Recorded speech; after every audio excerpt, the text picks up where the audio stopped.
Hey Cancer, we are going to go straight away. I am shuffling, got a range of cards here, and there is someone dealing with legal as the first thing coming out. Legal issues, could be a divorce, could be a settlement, could be a will, some kind of inheritance, could be signing. Do you sign a death certificate? Do you sign a birth certificate? Some kind of signing on the dotted line about something legal here. Some kind of love, losing a love. Divorce is out again here, this energy here.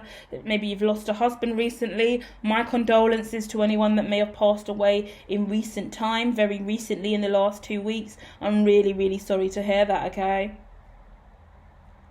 There's concern about what's going to happen now moving forward with the family, with whatever this is. It's some kind of loss. Whether or not it's a physical loss, it could be someone going to prison.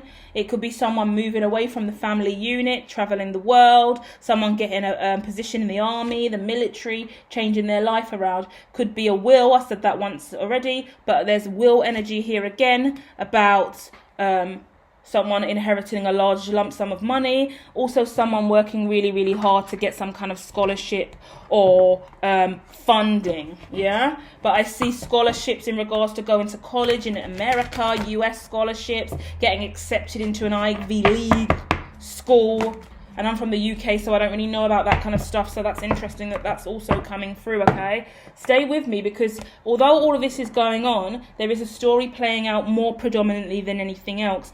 And it is about a new love in a relationship. There's a new love being sparked. It is involving two people that have potentially known each other for a long time. It looks like the love is leveling up. Not only that, though, you're not looking at it because you're too busy focusing on whatever grief this is, whatever legal obligation this is, the will, the money, whoever's passed away, whoever's gone to prison, whoever's leaving the state, whatever's going on here. There's a clear shift in energy, and your focus has come away from this love in your life that's really helped you, and now you're focusing on the professional side of stuff. You may have to deliver a speech or a presentation or speak up about something, and it's quite stressful because you have to keep a clear intellectual head. I feel like if you speak to this person, you'll be too emotional. You'll be swept away in the emotions, and you feel like you won't be able to focus on your job. You're still trying to heal. You love this person very much, and I feel like they're still there. They haven't really gone anywhere, but you're choosing to just kind of give this a wide berth whilst you deal with all the burdens and stuff going on in your life. Once again, it could be related to finances, because I see some stress over here about finances. I think there's some people that you need to pay. I want to say pay off, yeah? Things that still need to be paid off, and that's weighing on you a little bit here. So you don't know how much you're going to be able to offer to this person that you love. Not that they're requiring any money from you, but there's still this part of you that wants to offer all of yourself, and you feel like you can't really do that whilst this is looming over you, because it's taking away from you emotionally and definitely impacting your finances. So if you're someone who's used to being quite materialistic and going in with all of this to offer, you feel a little bit insecure, like you haven't got what you normally would to offer this person, and that makes you insecure. But that's a big part of what you're healing now, or should be aware of.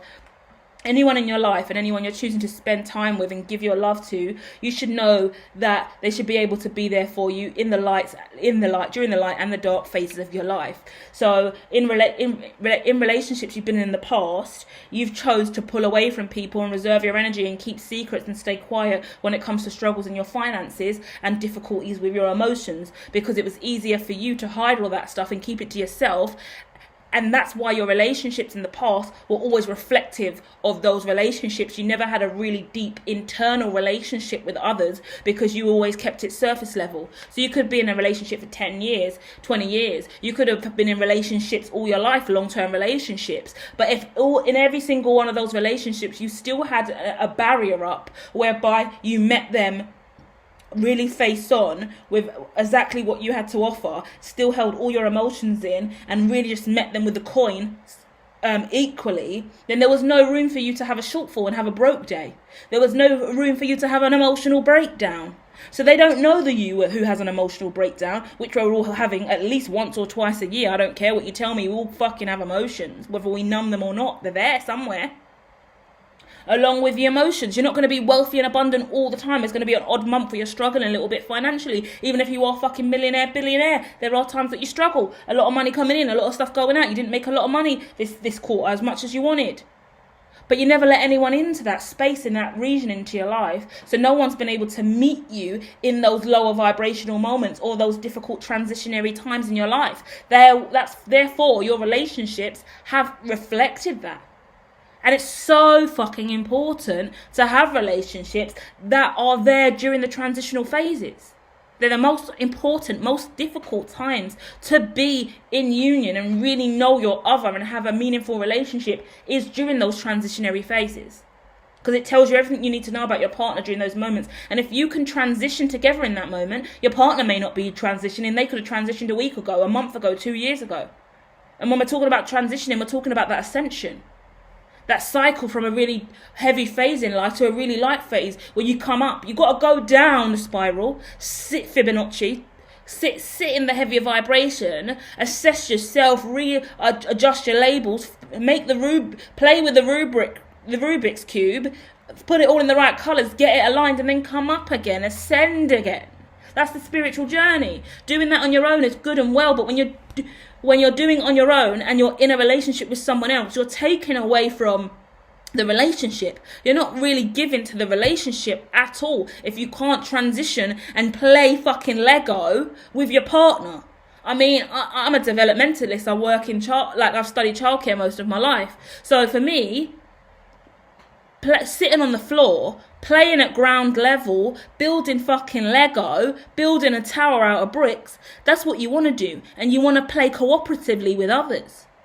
But sometimes we're raised with learning styles where we learn to play solitary. And we don't know how to share and build and align our resources with others. For example, I'm seeing you as a child right now, and I'm seeing you and your partner, whoever this person is that you were with in the past, or who's on the back burner right now. They're building their Lego over there. They've got a whole bundle of blocks, right? You've got a whole bundle of blocks. You've both got 10 blocks between you. Equal, right? Equal then and there. Beautiful. But together, you could have 20 blocks. And you can make a brand new shape and make something much larger. But you're choosing, I'm going to refer to you specifically, you're choosing to just stay over there with your blocks, and you've got your backs turned to the other person who's openly playing. They're openly playing with their blocks and building them back and forth. You're watching. You're copying. You're role modeling. That's what we do when we play. We look at other children and we copy the play style. Yeah? So a little bit like mirroring as well, actually. Mirroring and deflection, projection, all that stuff comes from there as well. So this person, the person you're observing, building, you're loving what they're doing. You're enjoying watching them build.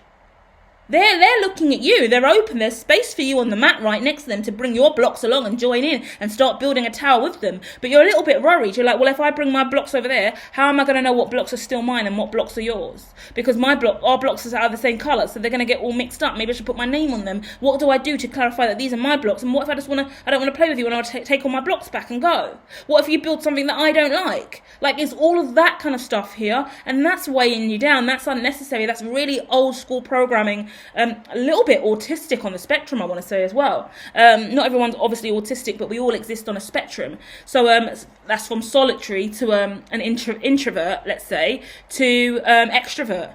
So you're trying to keep all your blocks to yourself and build your own kind of thing. But you would really benefit from pushing your blocks into the middle of the room and playing with it. And I think the moment that you bring your blocks over, they'll bring their blocks over. You'll start building together. And everyone else, this is what happens in nursery. I'm really getting this full-on nursery ideology. It's so cute for whoever this is for. Once you two now have 20 blocks, remember the majority of the kids in the room haven't got 20 blocks. Then no one else is even on the mat playing blocks with you. It's just you and this person. But the moment you and this person start building with your 20 blocks, do the rest of the kids see?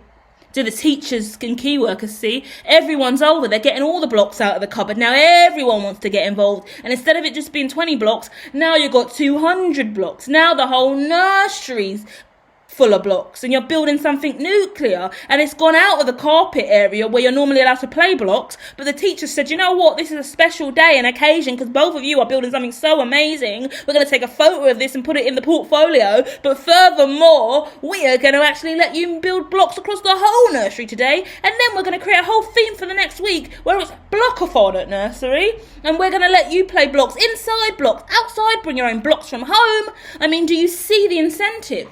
Weird way for me to fucking relate my developmental experience to real life. And I'm also thinking about blockchain technology as I keep screaming blocks, block, which is hilarious to me, right? But it's really suggesting that if you can let go of whatever this restraint is, the need for you to appear in a certain way in front of the other, the reason you're struggling to do that because you know it's not a true sense of self. The reason that your relationships in the past have only gone so far or ended up in this cycle is because you've only ever choose to still keep half of your blocks away from the other out of fear.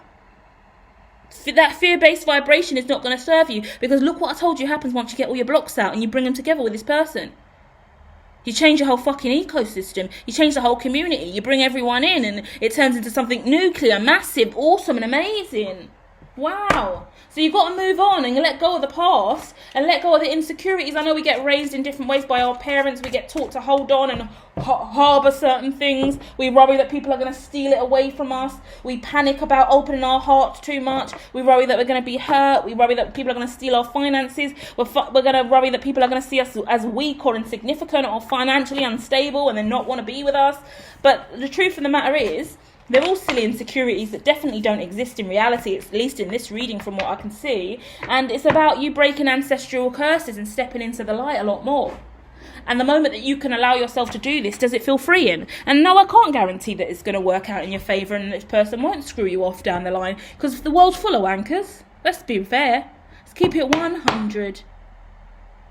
But the likelihood that you're going to come out of this on top feeling great and ascended, knowing that the world does have so much more to offer you. And I tell you now, when you get into a relationship with someone and you really have the opportunity to transition with them and let your heart really be open and just really go with the flow with them, it will change you. Even if the relationship doesn't last, it will change you.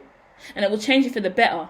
And even if you end up breaking up and it ending, you value that person so much because you realise the growth that you had with them, and you realise what they provided you that no one else could.